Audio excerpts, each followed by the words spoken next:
ግን አሁን ትክክለኛውን ነብር እንዴት ልወቅ? ባይዘው መላክ ጋር ፋይት አድርጌያለሁ። የት ነው ፋይት ያደረገው? ፋይት ያው ሰማይ በርኩበት ሰዓት ነበረ። አይምሮክ ላይ ሳከው የሚባል ሰይጣን አለ። እሱ ሰይጣን እና አውጣልኝ እስኪ። አሁን እኔ ኃጢአት ሰርቼ አላውቅም። ይህ በፍጹም ሊሆን የማይችልና ሐሰትና ውሸት ድብን ያለ ሳክስ ታውቃለህ? ስንት ጊዜ ሆነ አጠም ሰርተህ ካወቅ ምን ያህል ጊዜ ቆየክ? ኃጢአት ከተውክ ወደ 20 ምናምን ዓመት አልፏል። አንተ ማድረግ ነበረብህ እኮ። በሰከንድ ውስጥ 196 ኃጢአታውን ሰርተሃል። ሞቲቬሽን ስፒከሮችና ፕሮቴስታንቶች አንድ አይነት ኮንሰፕት ነው ያላቸው። በዛ ነው ይሄዳሉ። እችላለሁ አደርጋለሁ፣ እነሱም ደግሞ ትችላለህ ምናምን ብለው አይደለም። እንደ ኤልያስ አሁን በስጋ ይነጠቃሉ። እኔ አሁን ሞት ምናምን አላየም። ሳኩር ካሱን የሚባሉ ሶስት ሰይጣኖች አሉ። አንዱ ጭንቅላት ላይ ያለው ሰይጣን ነው። ገባ? እኔ ከውሃ ነው የተፈጠረው፣ ከነጭ ውሃ ነው የተፈጠረው። ከውሃ ምራችሁ እውነተኛ ነብይን ወቁ። ካንተ በላይ ሰው ያሳስታል እንዴ? መለስ አንድ ነገር ልንገርህ። እሺ ንገረኝ እስኪ። ልክልቆ ወጥቶብሃል፣ ግራ ገብቷል። ኧረ እኔ ግራ ገብቷል አይደለም ሲሪየስ። ይኸውልህ የምታረገውን የማታውቅ ተገለበጡ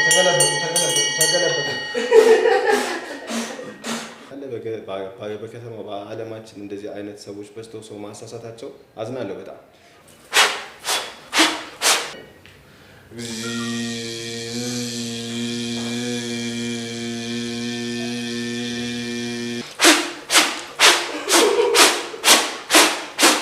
ጥያቄ ምን መሰለክ ላንተ መጽሐፍ ቅዱስ የሰው ልጅ የተፈጠረው ከአዳም ሔዋንም አዳም ከአፈር ተፈጠረ ሔዋን ደግሞ ከአዳም ጎን ተፈጠረች አይደለ ከምንድን ነው ከአዳም ጎን ምንድን ነው ከጎኑ ጎን ማለት ምንድን ነው ስለዚህ ስጋ ናት አዎ ስለዚህ አዳም ከአፈር ተፈጥሯል ሔዋን ከስጋ ተፈጠረች እሺ አንተ ከምንድን ነው ተፈጠርከው እኔ የአዳም ቋን ልንገር እኔ የአዳም ፍጥረት ነኝ እሺ ከአዳም የመጣው ስለሆንኩ የእግዚአብሔር እስትንፋስ ያለብኝ ከአፈር የተፈጠርኩ ነኝ በመጽሐፍ ቅዱስ ነው የሚለው አንተ ከመጽሐፍ ቅዱስ ውጪ ወጥተ በዋህን የተፈጠርኩት ማለት መጽሐፍ እሱ አሁን ማለት ነው ከእንቁላል ነው የተፈጠርኩት ቢል አልፈርድበትም ለምን እንደሆነ ታውቃለህ እሱ መጽሐፍ ቅዱስን አያምንም አንተ ግን መጽሐፍ ቅዱስን እያመንክ የሰው ፍጥረት አይደለም ማለት ትንሽ ዓለም ሁሉ ስለሚስማማው ነው ይሄን ይስማማል ሰው ከውሃ እንደመጣ ምንድነው አዳም ከምን ተፈጠረ እግዚአብሔርን አፈር ነውና ወደ አፈር ትመለሳለህ ያለው አዳምን ነው እንጂ ሔዋንን አላለም አይወርም ትሞታለች አፈርና ወደ አፈር ትመለሳለህ ማለት እኮ ትሞታለህ ማለት ትመለሳላችሁ ነው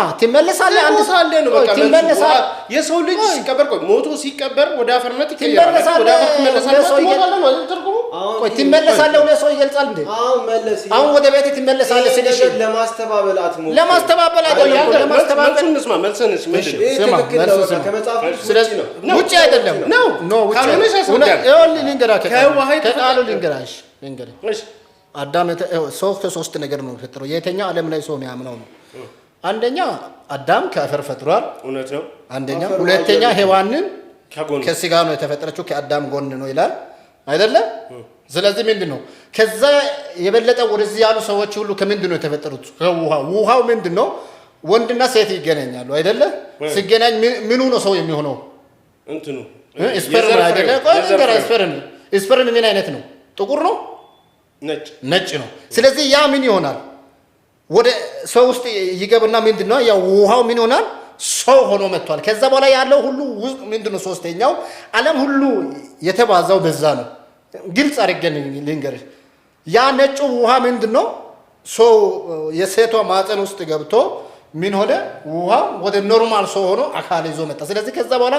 የመጡት ሁሉ ምንድነው ከውሃ ነው ማንኛው ሰው ማለት ነው አንተም አሁን ውሃ ነህ ያው ዘራችን ልክ ኦኬ እንደዛ እኮ ነው የዘር ፍሬና እንቁላል ሲገናኝ ከዋካል ከእንቁላልም ሊሆን ይችላል ወደሱ ፖይንት የሴቶም እንቁላል አለ የሴቶም እንቁላል አለ ያጣጣው የሆነ እንደዛ አይደለም ሰው ሁሉ ካልክ ስለዚህ እንደሱን ያካትታል አንተ በዛ ደረጃ ከሆነ እኔ ከዋህን የተፈጠርኩት ከመተ በዛ ሎጂክ አሁን አንተ በተናገርከው ሎጂክ ከሆነ ሁሉም ሰው ከዋህን እንደተፈጠረ ልትነግረው ሁሉም አይደለም አሁን እየነገርኩህ ሁሉም አይደለም አዳም ታዳ ከዘር ፍሬ ከሰው ልጅ ዘር ፍሬ አሁን አንተ እንዳልከው አዳም ታዳ ከዘር ፍሬ ነው የተፈጠረው አይደለም ስለዚህ ምንድነው አዳም ኖርማል ከአፈር ነው የተፈጠረው እኛ የተፈጠረው ከአፈር ነው የሱ ዘር ነው አፈር አይደለም የሱ ዘር ነን ሔዋን ስጋ ነች የሱ ስጋ ነች ከዛ በኋላ ያው ውሃው አንተ ሰው ይሆንኩ እዚህ ጋር ልገባክ ነገር አለ በእኔ አመለካከት አዳም የመጀመሪያው በሰው ልጅ የሰው ልጅ የመጀመሪያው ነው አይደለ እግዚአብሔር የፈጠረው ተንፈጠረው ከአፈር ከሰራው አፋን እና ወደ አፈር ትመለሳላችሁ ለምን አላለም እኮ ልንገርህ ለምን አላለም ብሎታል አዳም ሆይ አላለም አፈር ነን ወደ አፈር ትመለሳለህ አዳም ትመለሳለህ አንድ ሰው ነው የሚገልጸው አዳም ነው እንጂ ወደ አፈር ትመለሳላችሁ ካለ እሺ አፈር መልሽ ልንገርህ ይኸውልህ አፈር ነህና ወደ አፈር ትመለሳለህ ምን ማለት ነው ትመለሳለህ የተኛው ትርጉሙን ታውቀዋለህ ምን ማለት ነው የተኛው ነገር ምን ጋር ይሄ ያንተ አትረጋግም ነው ትሞታለህ ነው በቃ እሺ ኤልያስ ለምን አልሞተም እሺ እንደዛ ከሆነ ኤልያስ ይሞታል እሱ ለምን አልሞተም ይሞታል መሞቱ አይቀርም መቼ ነው የሚሞተው ጊዜው ሲደርስ ይሞታል ለምን እቺ ምድር ላይ የአዳም ዕዳ ነው ያኛው የማይሞት ሰው የለም ይሞታል ለምን አለ ሄኖክ ይሞታል ለምን ይሞታል ሁሉም መጣ ሄኖክ ይሞታል አዎ ይሄን አጣርቼ እነግርሃለሁ ብዙ መረጃ የለኝም ግን እንደሚሞት እርግጠኛ ነኝ እዚህ ምድር ላይ ሞትን ይቀምስ ዘንድ ሁሉም ሰው ግዴታ አለበት ስለዚህ አዳም የአዳም ዕዳ ነው አሁን አዲስ ኪዳን ላይ እንደ ኤልያስ አሁን በስጋ ይነጠቃሉ እኔ አሁን ሞት ምናምን አላየም አሁን በስጋ ምናምን ይሄ ስጋ ይታያል ይሄ አፈር አይበላም እኔ አዎ ዘላለም አልሞትም ይሄ ስጋ አፈር አይበላም አንተ ትሞታለህ በ84 ዓመት እሱ በ102 ዓመቱ ሁለታችሁ ታይታችኋል 102 ዓመት በኋላ የዓለም ፍጻሜ ነው የሚሆነው ከዛ በኋላ ሲመጣ እንጂ እኔ አሁን ኢየሱስ ከመጣ ሞቼ እንደ ሌላ ሰው ወደ አፈር ውስጥ አልገባም ምንድነው የእምነት ስለሆነ የሚያምን ሰው አልሞትም ካለ አለመሞት ይችላል እሞታለሁ ካለ መሞት ይችላል ገባ ሞታለሁ ካልክ ከደ መኪና ውስጥ ገብተህ መሞት ይችላል አልሞትም ስላልክ ምንም አይነት ነገር ቢያደርግ አትሞትም ምንድነው እምነትህ ነው ዋናው ካመንክ የተኛው ሞት ባንተ ላይ ስልጣን አሁን እኔ በሽታ ይዞ አያውቅም በህይወት ዘመን የተኛው በሽታ አልታመም ምንም አይነት ነገር እግዚአብሔር ጤና ስለሰጠ ነው እግዚአብሔር ጤና ሰጥቷል አንደኛ እኔ በሽታ እኔን ይዛል ብዬ አላምንም የተኛው በሽታ ምንም ቢያደርግ ይዛል ብዬ ስለማያምን ምንድነው እኔ ከበሽታ በላይ ነኝ እኔ ከሞት በላይ ነኝ እንደ ኤልያስ በስጋ ወደ ሰማይ እነጠቃለሁ እንጂ ወደ አፈር ውስጥ ለምናገረው ነገር እኔ አሞኛ ቃል ስለ ነገ አላቅም እግዚአብሔር የሚነግረኝን እንጂ የማውቀው ነገር የለም እኔ ደግሞ ያንተ ተቃራኒ እንዴት ነው ማታገር እኛ ነቢያቶች እንደ ፈጣሪ አድርገው ራሳቸውን ያያሉ ነብይ ስልክ ቁጥር ስንት ነው ጎረቤትሽ እንትና ነች ምናምን አያውቅም ነብይ የሚያውቀው እግዚአብሔር የነገረውን ብቻ ነው በዚህ በኩል እንዲህ ያለ እንደዚህ ተናገር እንዲህ አውራ የተባለውን የሚያወራ እንጂ ሁሉንም የሚያውቅ እግዚአብሔር ብቻ ነው ስለዚህ አሁን እንደዚህ የተሳሳተ እንደዚህ አይነት ነገር በጣም ያሳዝናል እንዳለ በከተማው በአለማችን እንደዚህ አይነት ሰዎች በስተው ሰው ማሳሳታቸው አዝናለሁ በጣም እናንተ ምእመናን የምትሰሙትን አታውቁ የምትከተሉትን አታውቁ የምታዳምጡትን አታውቁምና በፍቅር አምላክ በአንድ በእግዚአብሔር ስም እላለሁ እባካችሁ ለይታችሁ ወቁ መርምራችሁ እውነተኛ ነብይን ወቁ ካንተ በላይ ሰው የሚያሳስታል እንዴ እንደው ያንተን ደብቀ አሁን ሰው ታሳስታል ትላለህ እንዴ ሰው በራሱ እምነቱ አሁን አንተ አምላክ ለኔ ይናገራል ይያልክ አሁን አንተ በሽታ ትያዛለህ እንዴት ያንተን አምላክ በሽታ ያስይዛል አንተ ቆይ ባንተ አመለካከት ማለት ነው እሱ የማይታመምበት ምን ማይልበት ነብይ ስለሆነ ተመረጠ ሰው ስለሆነ ነው ወይስ አሁን ልታመም ይችላል ይችላል ብዙ ነገር ሊገጥመኝ ይችላል ሰውነኛ ለምንድን ነው የምትታመም እግዚአብሔር ይጠብቀኛል እሱ እግዚአብሔር ቢጠብቀኝም ግን አንዳንድ ነገር ችግሮች ሊገጥመኝ ይችላል እንደምታውቁት ደርሶብኛል ሁላችሁም የምታውቁት መፈንከት ምናምን ደርሶባል አንተ እንደዛ ደርሶብኛል ተመተህ ታውቃለህ መታሰር ምናምን ብዙ ነገር ደረሰብኝ የቤት መፍረስ ምናምን ብዙ ነገር ደርሶብኝ እጅ ሁሉ ሊቆረጥ ነበር ያ የማታውቁት ደግሞ በጣም ብዙ እና እንደዚህ ነብይ ማለት ልክ የሚጠበቅ ሰው ነው የሰውን ስሜቱን ሁሉ ነገር ችግሮችን ምናምን ሁሉን ቀምሰዋለን ሁሉ ነገር ግን ያን ተቋቁሞ ማለፍ እግዚአብሔር በችግራችን ጊዜ እግዚአብሔር ማመስገን ሲያጋጥሙ መጥፎ ነገሮች ስቃይ ድካም ስሜታዊነት ምናምን ሲያጋጥመን መጠበቅ ያችን ያየን እዛ ውስጥ አለመወተፍ ራስን መጠበቅ ለእግዚአብሔር በማንኛውም እቅድና ፕሮግራም በአጋጣሚ አለመወተፍ እቅድን አውቃለሁ እዛም አይቼ ድርግም አልልም ማንንም ሰው ለምከ መነሻዬን ማቃለው መድረሻዬን ማቃለው የሱ አምላክ ሆነ የሱ አምላክ እንዴት እንዲታመም ይፈቅዳል አንተ እንዲታመም ያንተ አምላክ እንዴት አንተን አይጠብቅም እንዴት እንዲታመም ይፈቅዳል እሺ ጥሩ ሁላችንም እኮ የሱ ልጆች ነን እኔ ብቻ ሳይሆን ሁላችንም አሁን የለው እኔ ነብይ አድርጎ መረጠኝ እንጂ አንተም የሱ ልጅ ነህ ያም ሁላችንም እኔ ህዝቡን ላገለግል ችግር እንዳይወድቅ ስቃይ ውስጥ ለህመም ለበሽታ ለችግር ለብዙ ነገር እኮ ይዳረቀን በአስተሳሰባችን ምክንያት ተንኮለኛ ስለሆነ ክፉ ሰው ስለሆነ እርስ በርስ መግባባት ስላቃተን ለእግዚአብሔር ጸሎት ትተን ስሜታዊነት ላይ ትኩረት ስላደረግን መንፈሳዊነታችን ስላነሰ በስሜታዊነታችን ከፍ ስላደረግን ብዙ ችግሮች እሱ የምትከተል ከሆነ ለምን ክፉ ታደርጋለህ? ስለዚህ ለምን ክፉ ታደርጋለህ? እንሳሳታለን። እኔም ቢሆን እንሳሳታለሁ። ለምን ትሳሳታለህ? ሰው ነኝ፣ ነብይ ነኝ እንጂ ፍጹም አይደለም። እኔ ነብይ ነኝ እንጂ እግዚአብሔር አይደለም። እሱ የጠበቀኝ እንጂ በደቂቃ ውስጥ ገደል የምገባ ሰው ነኝ። ልንገርህ በፈቃድ ስለዚህ በራስህ መንፈስ ነው የምትመራው እንጂ በሱ ብትመራ ገደል አትገባም። እኔ ምንም የማውቀው ነገር ስለሌለ እግዚአብሔር በዚህ ለዚህ እኮ ነው በቃ እግዚአብሔር በዚህ ሲለኝ መሄድ በዚህ ሂድ ሲለኝ ራሱ መርጦልኝ ቀን ይሰጠኛል። ነገ የሚሄድበት ቀንን ይነግረኛል። ከነገ ወዲያ ራሱ ፕሮግራም ያስይዘኛል። አላውቅም ከነገ ወዲያ የሚነግረኛው ምን እንደሆነ አላውቅም። ምክንያቱም እኔ ሰው ስለሆንኩኝ ነብይ ስለሆንኩ፣ ስለዚህ በሱ ፕሮግራም ውስጥ ነኝ እኔ። ስለዚህ እኔም ራሱ አንዱ የሱ የፕሮግራም አካል ነኝ። ፍቅር ሲዝም ጭምር የሱ አካል ነው። እኔ ምንም አላውቅም። እንዲያርግ ብሎ ፍቅር ሲዝም ራሱ ያመጣው እሱ ነው። እና በሽታ ይይዛል ብሎ ለምን አይነግርህም? በሽታ እሺ፣ ሌላው ከነገረ በሽታ ሊይዞ ይነግራል ብሎ ይይዛል ብሎ ለምን አይነግርህም? እሺ ያድናሃል። በቃ አሁን እዚህ ጋር ማለት ነው። ስለዚህ አንተው ያስይዛል፣ ደስ ሲል ያስይዛል። ረሃብ፣ ቸነፈር፣ ችግር፣ ድህነት፣ ስቃይ፣ ህመም ሁላችንም የሚያጋጥመን ነገር ነው። ነብይም ብሆን መሰደቡ፣ ምኑ መጠፍጠፉ፣ መገረፍ ያጋጥመናል። ግን ነገሮችን ቀለል አድርገን ማየት፣ ባጋጠሙ ነገር ላይ ያን ላይ አለማተኮር፣ እግዚአብሔር ማመስገን፣ ጸሎት ማድረግ፣ ስላጣህና ስለተጨነቅ ስላጋጠሙ ችግሮች ላይ እዛ ላይ ተዘብዝፈ የምታስብ ከሆነ ነው። ስለዚህ ኃጢአት ትሰራለህ ማለት ነው። ሐሳብህን ከፍ አድርገህ ስለዚህ ኃጢአት ትሰራለህ። ኃጢአት አልሰራ ለምንድን ነው የምሰራው? ኃጢአት ብሰራም ይቅር በለኝ ብዬ ጸልያለሁ። በቻልኩት መጠን ኃጢአት ውስጥ አልገባም። ኖርማል እሺ፣ ትሰራለህ አትሰራም? ኃጢአት ለምን አልሰራም? ኃጢአት አሁን እኔ አልሰራም። አሁን እኔ ኃጢአት ሰርቼ አላውቅም።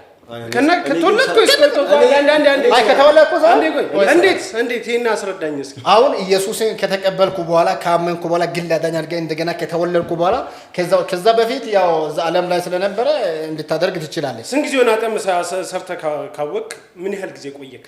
ኃጢአት ከተውክ ወደ 20 ምናምን ዓመት አልፏል። አንተ ማድረግ ነበረብህ እኮ።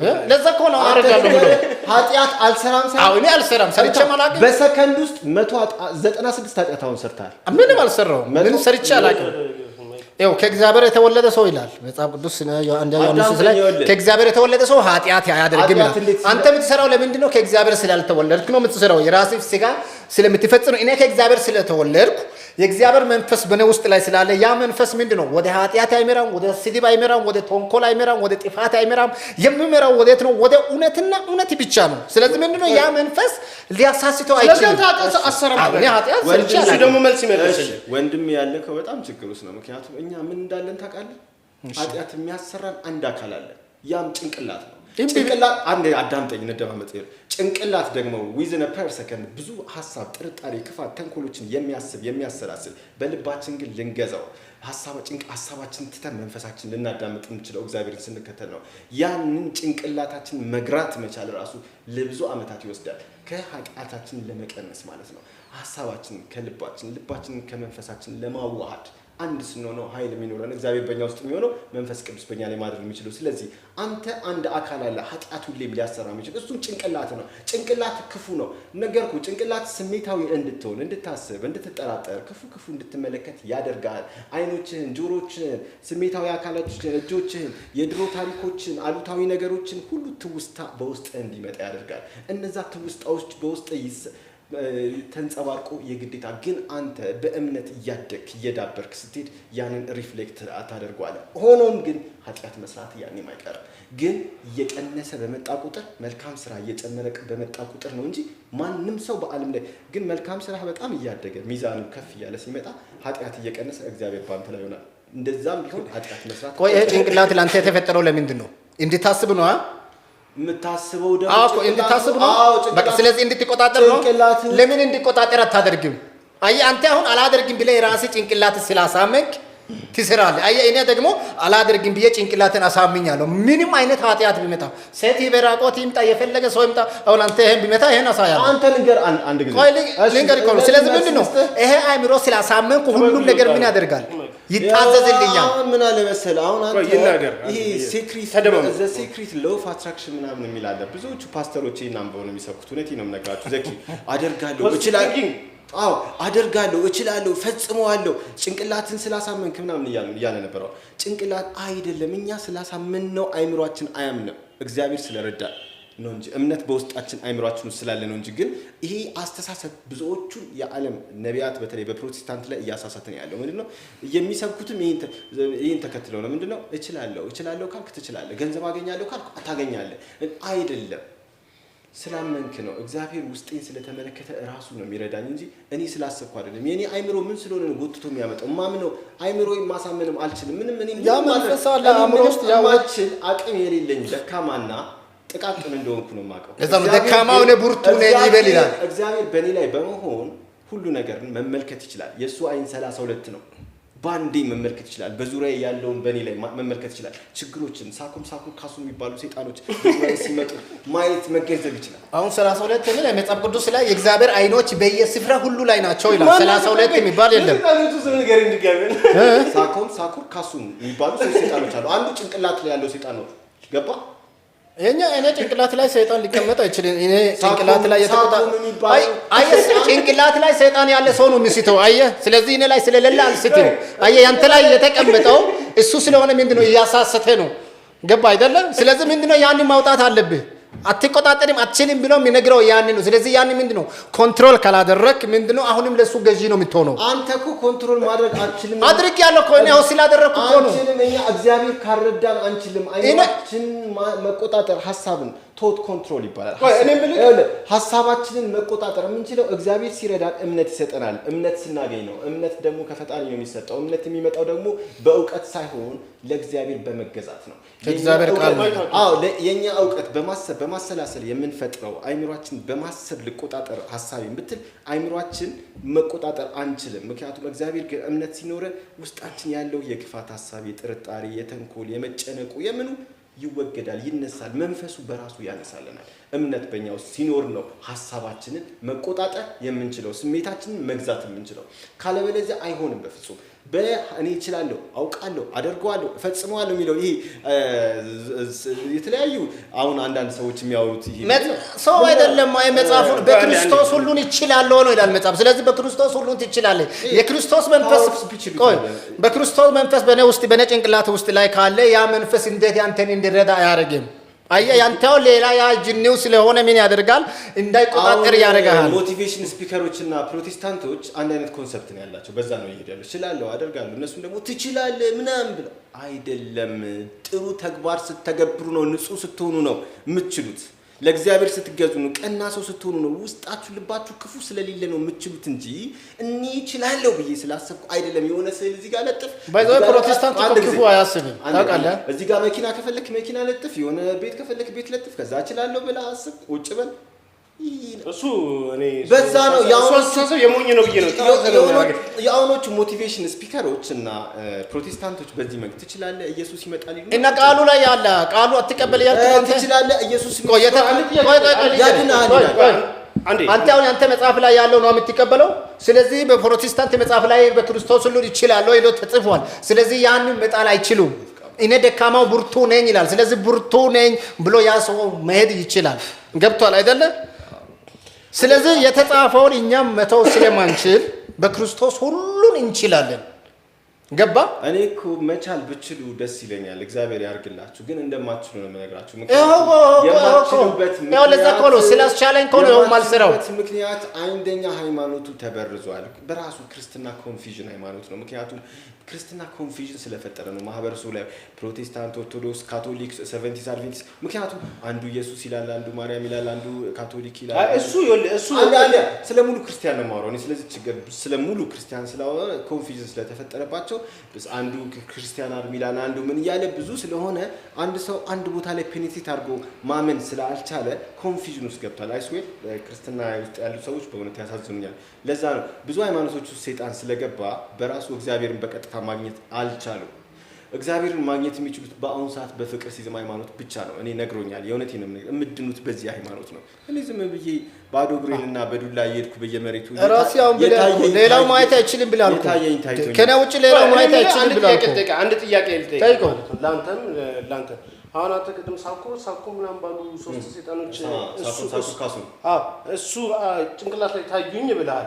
እሱም ደግሞ አንተ ጋር የኢትዮጵያ አጋንንቶች በሙሉ ጭንቅላት ላይ ታዩኝ ብለዋል። ማለት ሁለታችሁ የሚታያችሁ ግን መንፈሱ ነው የሚታያችሁ ቁጭ ብሎ ቆመው ነው የሚታየ ምን አለ መሰለህ እኔ ላይ ታያለ እግዚአብሔር ፈቅዷል። አሁን ብዙ ሃይማኖት እንዲመጣ ብዙ ብሔር እንዲመጣ የእግዚአብሔር ፍቃድ ሆኖ ነው እንጂ በአንድ ሃይማኖትና በአንድ ብሔር እኮ ሁላችንም ቀጥለጥ ያደረገን ነበር ፈጣሪ። ለምን የተለያዩ ሀሳቦች እንዲመጡ ሰዎች እንዲግባቡ። አሁን እዚህ ኢትዮጵያ ውስጥ ለምሳሌ አማራ ቢሆን ያለው ኦሮሞ ቢሆን ያለው ትግሬ ብቻ ቢሆን ያለው ደቡብ ብቻ ቢሆን ያለው እኔ እኖራለሁ። ምክንያቱም አንዱ ተው ይላል ሙስሊም ኦርቶዶክስ ፕሮቴስታንት ሁሉም መኖሩ መቀላቀሉ አሁን እኔ ነፃነት አገኘው ገባችሁ። ካለዛ አሁን ሙስሊሙ ቢናገር ኦርቶዶክስ ተው ይላል፣ ጴንጤው ቢናገር አንዱ ተው ይላል። ስለዚህ መብት አገኘው ገባችሁ። መብት እንድናገኝ ብሎ ነው የተለያየ ሃይማኖትና ብሔር ይሰጣል እግዚአብሔር። እሱ ገባኝ። ለክፉ አይደለም ለክፉ አይደለም። በቃ የሆነ ነገር ከታይ የሆነ ነገር ባይነግራለሁ። ስለዚህ መልካም ነው። ብሔርተኛ ከሆንንበት ደግሞ ኃጢአት እንሆንበታለን። ግን ገባኝ አንድ ሆነን ያንዱን ተከባብረን ከተዋደርንበት ያንዱን ጥሩ ነው እግዚአብሔር የሚወደው ነው ይጠቅመናል። ግን አሁን አንድ ብሔር ላይ ተወትፈን ዘረኛ የምትሆኑ ሰዎች እሱ አያስፈልግም። አንድ ይቅር ይበላችሁ ብዬ ልጸልይ እፈልጋለሁ። እባክህ ከዘር አስተሳሰብ በኋላ ጋር መጨረሻ ፕሮግራም እንድትወጡ እላለሁ። እውነት በጣም በየሚዲያው በየቲክቶክ በየምንሰማው ነገር ሁሉም አንተ ተው ሁለት ፍቅር ሲዝ ዘር ላይ አክት ኤንድ ሪአክት የምታደርጉ ሰዎች ፕሊዝ በተለይ ዘር ላይ በጣም ኃጢአት ነው። በጣም ልክ አሁን ባልከው እንስማማለን። አሁን ወደ ክርክሩ መድረክ ስንሄድ ያው እሱ ዘረኛም አይደለም እንትን ማለት ነው። የሃይማኖት ዘረኛም በርግጥ አለ፣ ግን እኛ እንትን አይደለንም።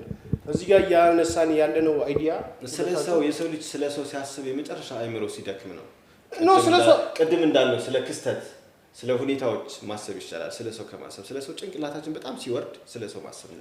ሰዎች እኮ ስለሚያዝኑልኝ ይሆናል። ስላንተ አሁን ቆንገረ ስላንተ አሁን እሱ አዝኖልክ ወደ ክርስቶስና ሲል ለአንተ አዝኖልክ እንድድም ብሎ ሊሆን ይችላል። አንተ ወደ ፍቅሪዝም ና ስትለው ስለሱ አስበክ ሊሆን ይችላል። ስለሰዎች ማሰብ አይደለም ለሰዎች መልካም በማሰብ ሁለታችሁ እየተደራረጋችሁ ያላችሁት። ግን አሁን ትክክለኛውን ነብይ እንዴት ልወቅ? እግዚአብሔር እኮ ነገርኩ። አሁን እንዴት ልወቅ? ሁለታችሁ ነብይ ናችሁ። አንድ ላይ ጠቅላላ አድርጋችሁ ለምን አሾሙኝ? ሆነ እሺ አንተ ልጠይቅ። አንተ መጽሐፍ ቅዱስ ክርስቲያን ነው ሲጀመር ይሁን። አሁን ስንዱ ይላል ማለት ነው። ስንዱ ነገር ተማሪያም እሱ አሁን እሱ ከጴንጤ እንደ ተማሪያም ማለት ነው። ዞሮ ሁለቱም ዲፔንድ ኦን ባይብል መጽሐፍ ቅዱስ ላይ የሚያምኑት አይደለም።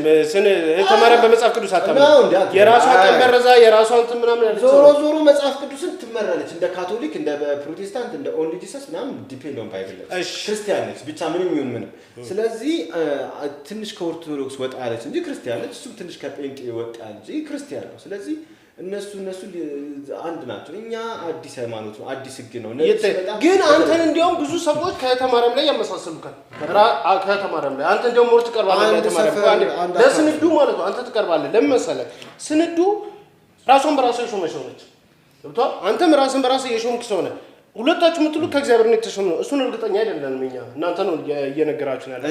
ስለዚህ አንተን ከሷ ጋር ሳይመሳሰል ግን አንድ ነገር ልጠይቅህ። እሷን አምጥቼ ባቀርባት ከሷ ጋር የመቅረብ እግዚአብሔር እኔ እውነት ተቀርባለህ አብረን መነጋገር ኮንቨርሴሽኖቹንም የሚበትነው አውቆ ነው እግዚአብሔር የተለያየ ሐሳብ እንዲፈታ ሐሳብ እንዲመጣ። ስለዚህ እኔ እሷንም እግዚአብሔር ይመረጣት። ይሄ ጥያቄ እንደውም እሷን አክቹአሊ ከሁሉ በላይ አንተውን ከተማሪያም ላይ መቅረብ ቅረብ ብትባል ለውይይት ትቀርባለህ? እኔ ማንንም ሰው ሸሽቼ አላውቅም። ሰይጣን ያለበት ሰው እንኳን እሷን ቄሶችም ቢሆኑ ማንንም ቢሆኑ ትቀርባለህ። ሁሉም ጋር ችግር የለም። እሺ በዚህ አጋጣሚ ወይዘሪ ስንዱ ወይም ተማሪያም ወይም ትዕግስት እሱ ምናልባት አንድ ላይ ኮላቦሬት አድርጋችሁ አንድ ሃይማኖት ልታቋቁሙ ስለምትችል በዚህ አጋጣሚ ጥሪ ያቀርብልሻለሁ ከእሱ ጋር መተሽ እንድትወያዩ። አንተም ትቀርባለህ? ብትባል ማናት? ቅረቢ ብትባል ማናት? ከተማረ ወይ ደግሞ ከሌላ እምነት ተከታዮች ላይ ቅረብ ብትባል ከማንኛውም ጋር ገብተህ ለመከራከር ወይም ለመወያየት ችግር አለበት። ግን ያስቀርባል ችግር የለውም።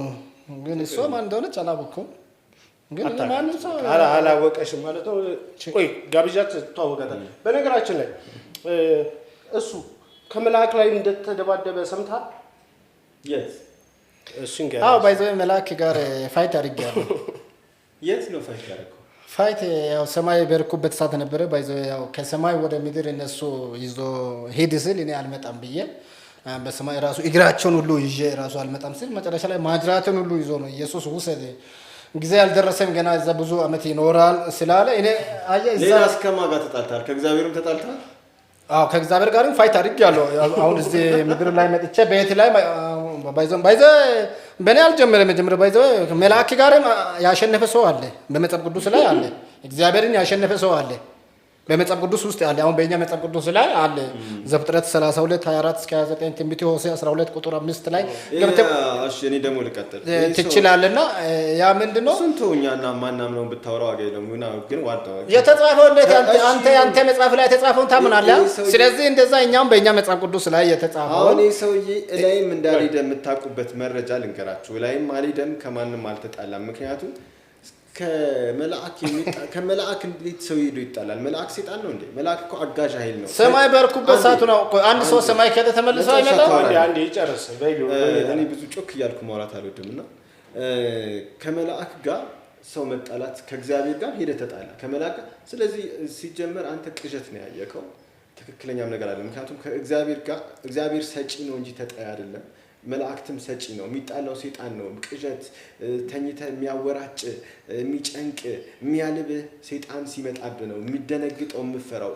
መላእክትና እግዚአብሔር ስታገኝ ደስ ነው የሚልህ። ተሰምቶ የማይታወቅ ደስታ በውስጥ ይሰማል። ሰላምና ሐሴት በአንተ ላይ ይሆናል። የተጣላንበት ምክንያቱን አላወቅማ ምክንያቱም አልገባም። ምክንያቱም እነሱ እኮ ያንተ ሀሳብ እኮ መቀየር የሚችሉ ናቸው። ከአንተ ጋር ጭቅጭቅ አይፈጥሩም። አየህ ሀሳቡ ስላልቀየሩ ነው እኔም የጀመርኩት። ገባ በሰዓቱ የጸለይኩት ነገር ቆይ ልንገር እንጂ አንተ ምን ሆነ ነው? እኔ የጸለይኩት ነገር አለ። ያ ነገር ለምኑ ይሰጣቸዋል፣ ፈልጉ ታገኛላችሁ ብሎ እኔ የፈለግኩት ነገር አለ፣ የጸለይኩት ነገር አለ። ያንን አልሰጡም። ስለዚህ ለምንድን ነው ይሄን ተጽፎ ደግሞ ቃሉ ላይ አለ። ስለዚህ ስለተጻፈ ያለ ምን አላደረክም። ስለዚህ ወንድ ኮንክ ና ውረድ ብዬ ደግሞ ወረደና ቤት ውስጥ አሳየኝ ማለት ነው። አዎ እንደዚህ ያልኩት ነው እኔ የምነግረው። ከዛ ወረደና አሳየኝ ባይዘው። ከዛ በኋላ እኔ ከግድግዳ ጋር አንድ ቦክስ ሲገጥመው በአፍና በአፍንጫ እኔን እንደዚህ አንድ እጅ ነበር። አሁን እንደዚህ በተዘጋ ቤት ነው ባይዘው፣ ቤት ውስጥ ነው እኔ የሚኖርበት ቤት ውስጥ ነው። በቃ በጣም ብዙ ቀን እየጸለይኩ ነበርና በቃ እግዚአብሔር ይሄን ካልሰጠ በቃ እኔ ባይዘው ሞት ስለፈለኩ ነው በሰዓቱ። ይሄን ሰጣለሁ ብለህ ስላልሰጠ በቃ ከዚህ በኋላ ሞት ስለምፈልግ በቃ ግደለ። ስለዚህ ወንድ ኮንክ እስኪና ወረድና እንተያ አልኩት። ደስ ብሎ ደግሞ ወረድና አሳይ ሊደዋደብ። ከዛ በኋላ የእውነትን ነው እኔ ሞት ስለፈለኩ ቀደምኩትና እንደዚህ ከግድግዳ ጋር አጋጨው። ከግድግዳ ጋር ሲያጋጭ አንድ እጅ ነው ኖርማል እንደዚህ ይታየኛል። እጅ እንደዚህ ነን አንድ ሲመጣ ከመሬቱ ጋር ነው እኔን ያጣበቀው። ከዛ በአፍና በአፍንጫ እንዳለ ደም ነው የመጣው። በቃ እዛ እንደሳትኩ ነው የቀረሁት። ከዛ በኋላ ቆይቼ ስንት ሰዓት ቆይቼ ነው የተነሳሁት ማለት ነው። ከዛ በኋላ ምንድነው ከቤቱ ሁሉ ከዛ ከቤቱ ውስጥ ምን ሆነ? ለዚህ አሁን ለዚህ እሱ መልስ እንሰጣለን። ምን ይመስላል? ያው አለ መጽሐፍ ቅዱስ ላይ ደግሞ ያሸነፈ ሰው አለ። እኔ አሳያለሁ። መልስ ይስጥበት። በጣም ያሳዝናል። የእውነት እንደዚህ አይነት ወሬ በማውራት ሰዎችን መስማታቸው በጣም ያሳዝናል። ምክንያቱም ይህ በፍጹም ሊሆን የማይችልና ሐሰትና ውሸት ድብን ያለ ሳክስ ታውቃለህ? ከመጽሐፍ ካሳየውስ የተጻፈ አለ። ነብይ መለስ ይመልስ አንዴ ቆይ ጨርስ። ምክንያቱም መልአክ ጋር ናውረድ ብሎ የምትደራደረው የግል ባለሀብት ያሰራ የቀጠረክ ደሞዝ አስቀርቶብህ ምናምን ነው። ይሄ እኮ መልአክ ነው። ያንተን ሀሳብ መቀየር እግዚአብሔርንም ጭምር ነው የተናገርከውና አመለካከትህን መቀየር ገና ሳትናገር ምን እንደምታስብ የሚያውቁ ናቸው እነሱ። ስለዚህ ያንተን ባህሪ መቀያየር ይችላሉ። ከነሱ ጋር ሰጣ ገባ ጭቅጭቅ ውስጥ አትገባም። ስለዚህ ፈጣሪ እኮ ነው፣ የፈጠረ አምላክ ነው። ስለዚህ ይሄ በራሱ ስህተት ነው። ስለዚህ እዚህ ያለ ምን ስለዚህ የተጻፈው ስህተት ነው። እንግዲህ ስህተት ነው ወንድሜ፣ ራስን አስተካክል። ስለዚህ ባንተ አስተሳሰብ ነው እንዴ? እኛ ደግሞ እህልን እናምናለን። ቀሻበረ ነገር ውስጥ ከምትገባ ደግሞ ወደዚህ የምድንበትን እውነተኛ ሃይማኖት አታምንም። እኔ ያንተው በእውነት ያንተ ሃይማኖት ተመቀጠ አባ ነው እንደዚህ የሚጫወቱበት ማማ ሳኮም አይምሮክ ላይ ሳኮም የሚባል ሰይጣን አለ። እሱ ሰይጣን ና አውጣልኝ እስኪ አንተ ውሃን ጸልለት ና ጸልይ ና አውጣ። ወደ መጨረሻ ላይ አይሻል? መጨረሻ ላይ በስተመጨረሻ በጣም ቆይ ከራውጣስ ግን አለቀው አንድ ጊዜ በስተመጨረሻ አሪፍ ፕሮግራም ነበረ። በሌላ ጊዜም ደግሞ መታችሁ ሀሳባችሁን እንዲገልጹና ለሰው መማማሪያ ነው ይሄ። ገብቷል። ብዙ ጊዜ ፕሮቴስታንት ከኦርቶዶክስ ከእስልምና ከጴንጤ ምናምን ክርክሩና ሁላችሁም እየመጣችሁ እንደዚህ ፕሮፌሽናል በሆነ ውይይት ከእንትን ውይይቱ ታደርጉ በጣም አሪፍ ነው ብዬ አስባለሁ። በነገራችን ላይ ለአንተ ለመጨረሻ ጊዜ እች ተገልብጠ የምታመልካት ነገር አንተ ከዚህ ሰርከስ ተማሪ ነበርክ፣ እንዴት ነው ጭንቅላት ላይ የምትቆመው? እሷ ለእግዚአብሔር ክብር ነው። ያው እግዚአብሔር ውስጥ ሲፈቅድ ለእግዚአብሔር ምን ሆን ብዬ ሳስበው ያ ሀሳብ መጣና በቃ ለእግዚአብሔር ጭንቅላት ላይ ቆመ ባመሰግን ለእግዚአብሔር ይገባል በሙለው ራሴ መሬት ላይ ተዘቅዝቀ እግሬን ወደ ሰማይ ለቅቄ ለእግዚአብሔር ሁሉ ጊዜ ሲጸልይ አብዛኛ ጊዜ እንደዛው ነው የተሽከረከርኩ መጸልየው ቤት ውስጥ ማለት ነው። ያው እዚህ ግድግዳ ምናምን ስላለ እዛ ግድግዳ ውስጥ የዞርኩ ነው መጸልየው ማለት ነው። በጭንቅላት ትዞራለህ? አዎ በጭንቅላት ላይ ትሄዳለህ። እንደዚህ አሁን በቃ እንደዚህ ወርክ በቃ እንደዚህ ዞራለሁ። እግሩን ወደ እንትን ግድግዳ ላይ አድርገ አብዛኛ ጊዜ እንደዛ ነው ማድረገው ማለት ነው። ከዚህ ጋር ጠረግ ባረግ ልታሳየን ይችላል? አይ እሱን አንተ አድርግ ስላለ አላደርግም እኔ የሚያደርገው እኔ ውስጤ ሲፈቅድ ውስጤ ላይ መንፈስ ሲነሳሳ ከዛ በኋላ ወጥቼ አደርጋለሁ። እንደ መንፈስ ለእግዚአብሔር ቢሆንም ግን እንደ እንትን እንደ አርት እንደ ትርኢት ለማየት ስለፈለግን ነው። አንድ ጊዜ አሁን እንሰናበታ ለሷ ካላሳየ ችግር የለም። ሌላ ጊዜ እኔ ምናልባት ልታሳይ ይችላል። ችግር የለም። ሌላ ቀን ውስጥ መንፈስ ሲነሳሳ ላደርግ ይችላለሁ። አሁን ጸሎትን ታሳየን ትችላለህ? አድርግ ሳይሆን ሰዓት ይደርሳል። ሰዓትም ደርሷል። አጋጣሚ የሁለታችሁንም ጸሎት እንትን ለማድረግ በስተመጨረሻ በኩል እንሰነባበትና እኔ በኩል ጨርሻለሁ። በሌላ ጊዜ እንገናኝ። ሁለታችሁም እስኪ ቅድሚያ ለማለት የትኛው ለአንተ አባታቸው ነች? ለአንተ አባት ተናገር መሰናበቻ ሁለታችሁም ተናገሩ። ከሁለት አንዳችሁ ምክርም ካለ ለግሰው። አንተ ምክር ካለ እኔ ልሰግድ ስለሆነ እዛው እንትን እናገራለሁ። አሁን ጨርስና በቃ እንትን ይላል። ተናገር አንዴ ማይኩ ስላለ እዚህ ጋር በፍቅር አምላክ በአንድ በእግዚአብሔር ስም የፍቅር አምላክ እግዚአብሔር በእናንተ ላይ ሆነ ይባርካችሁ። በፍቅር ማሰማት ሰልሰማ ገናዘብና መሰሉ ተግብረና መከወን ማምን በእናንተ ላይ ሆነ እውነት እግዚአብሔር ወደ እውነተኛው ሃይማኖት ምትኑበት ያምጣን። ሁላችሁንም ችግሮቻችሁን፣ ሀሳባችሁን፣ ሰላማችሁን ያብዛላችሁ። ለመላው ኢትዮጵያ ሰላምና ፍቅር እመኛለሁ። የምትደግፉን ኢትዮጵያውያን፣ ኤርትራውያን ሁላችሁም የፍቅር አምላክ ስጥልን ይባርካችሁ። በተለያየ ነገር የምታግዙን ሁሉ እናመሰግናለን። በፍቅር አምላክ በአንድ በእግዚአብሔር ስም ለሱ የምታስተላልፈው መልእክት አለ? የምትመክረው በስተመጨረሻ ወይ ጥሩ ጊዜ እንደነበራችሁ ማለት የምትፈልገው ነገር አለ? ስለተገናኘው ወንድሜ ደስ ብሎኛል፣ አመሰግናለሁ። የምለው ነገር ሌላ የለም። ግን ወደ ፍቅር ሲዘን በመሄድ ከሌላ ከማይሆን ነገር አሳሰብና አመለካከት ወጥተህ ወደዚህ በመምጣት ራስህን ብታድን ይሻላል ወንድሜ። የምመክረኝ ብቻ ነው። የፍቅር አምላክ ይምራ። ያው መጨረሻ ላይ መናገር የምፈልገው ያው ዓለምና ምኞት ያልፋል ይላል። ይሄ ሁሉ የሚያልፍ ነው። ለሚያልፍ ዓለም ለማያልፍ እግዚአብሔርን ትተህ ባዶ እንዳትሆን በጊዜ ንስሐ ገብተህ ወደ እግዚአብሔር ብትመለስ እግዚአብሔር ደግሞ እጁን ዘርግቶ ይቀበላል። መዳን በሌላ በማንም የለም። ከሰማይ በታች ለሰው ልጆች የተሰጠ ስም አንድና አንድ ነው። እሱም በኢየሱስ ያመነ ብቻ ለዘላለም ሕይወት ያገኛል። ከዛ ውጪ ሕይወት የለም። ስለዚህ ኢየሱስ አሁንም ይወድሃል። ግን ይሄ እስካሁን ድረስ እየሰራ ያለው መንፈስ ደግሞ አሁን ከዚህ በኋላ ታስሯል። ይሄ መንፈስ ከዚህ በኋላ በኢየሱስም ኢትዮጵያ ላይ ዓለም ላይ ሊቀጥል አይችልም። እግዚአብሔር ደግሞ በቅርቡ ወደ እግዚአብሔር ወደ ራሱ መንግስት እንደሚያመጣ ሁሌም ባለውበት ቦታ እጸልያለሁ። እግዚአብሔር ይርዳ። ሁሉ ጊዜ እጸልያለሁ። እንግዲህ ውሳኔው ያንተ ነው። ቅድም እንዳልኩት ሰይጣኑንም ለማውጣትም ይቀጥል ካልክም ውሳኔው ያንተ ስለሆነ እሱን ለራስ ሰጥቻለሁ። ከራስ የሚያስፈልገው እግዚአብሔር የነገረኝን ያየሁትን ሁሉ ላንተ ነግሬያለሁ። መወሰን ያንተ ፋንታ ነው። ስለሰማ ኢየሱስ ይባርክህ። በሌላ ቀን ደግሞ በሌላ ቀን እንገናኛለን። ኢየሱስ ይመጣል። ማራናታ። አሜን አሜን። በሌላ ጊዜ እንግዲህ እንገናኛለን። ከሁለት ነቢያቶች ላይ የነበረኝ ከባድ ክርክር ይህን ይመስል ነበረ። ሁለታችሁንም አመሰግናለሁ። ቴንክ ዩ። ይባረክልኝ።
ስም ይቅር በሉን አድማን ተርፎሱን ይቅር በሉን አድማን ተርፎሱን ይቅር በሉን አድማን ተርፎሱን ይቅር በሉን አድማን ተርፎሱን ይቅር በሉን አድማን ተርፎሱን ይቅር በሉን አድማን ተርፎሱን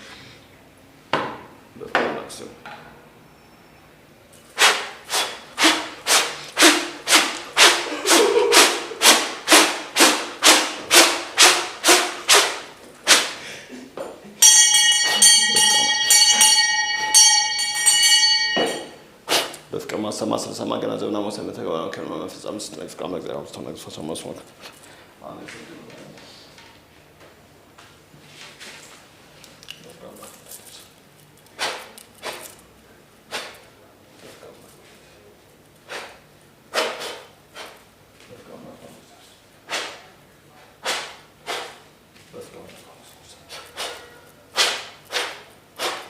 ከላይ መለክታቸዋችን ያለ ፍቅር መግዛት አባቶ አመሰግናለሁ።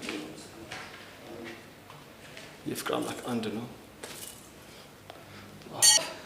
ጎንበስ ላምጣ እኔ ልጸልይ አንተ በፍቅር አምላክ ጎንበስ ጎንበስ እሺ ልጸልይ ላምጣ ልጸልይ በዚህ አንተ ጸልይ ልጸልይ እንዲያለ በዚህ ላይ በጌታ በኢየሱስ ክርስቶስ መንፈስ ቅዱስ እሳት እየተጸለየ ነው። ከዚህ ላይ ደግሞ ዝላ የምሰራ ማናፍስቶች ሳቱ ኢየሱስ ከዚህ በኋላ መንፈሱ አይሰራም። ባንተ ላይ በዙሪያ ላይ የተሰራው በዚህ ላይ የሚሰራው ኢትዮጵያ ላይ የሚሰራው በወልድ መንፈስ ቅዱስ በመለክ እሳት አድርጌያለሁ። የመንፈስ ቅዱስ እሳት ይጠልቻለሁ። ከዚህ በኋላ እዚህ ላይ የሚሰራ መናፍስቶች ተገለበጡ ተገለበጡ ተገለበጡ ተገለበጡ። እሳት ይሁን በኢየሱስ አይሰራም አይሰራም። ተገለብጧል። ከዚህ በኋላ ዓለም ላይ ኢትዮጵያ ይሄ መንፈስ አይሰራም። ከዚህ በኋላ ተመቷል። ኢየሱስ ያሸንፋል። መልእክተኛው መናፍስት ሁሉ ምን ወጣ ሽባ ሆኗል። ከዚህ በኋላ ነፃ ትወጣለህ። እግዚአብሔር በመንፈሱ አንተን ይቆጣጠራል። መናፍስቶች ሁሉ ታስረዋል። ከዚህ በኋላ አቅም የለውም። በኢየሱስ ስም እንካክ አሁን የነቢዩ እጅ ኦሪጂናል ፕሮፌት ይዟል። አሁን ከዚህ በኋላ እሳት ሆኗል። አንተ አምላክ በአንድ በእግዚአብሔር ስም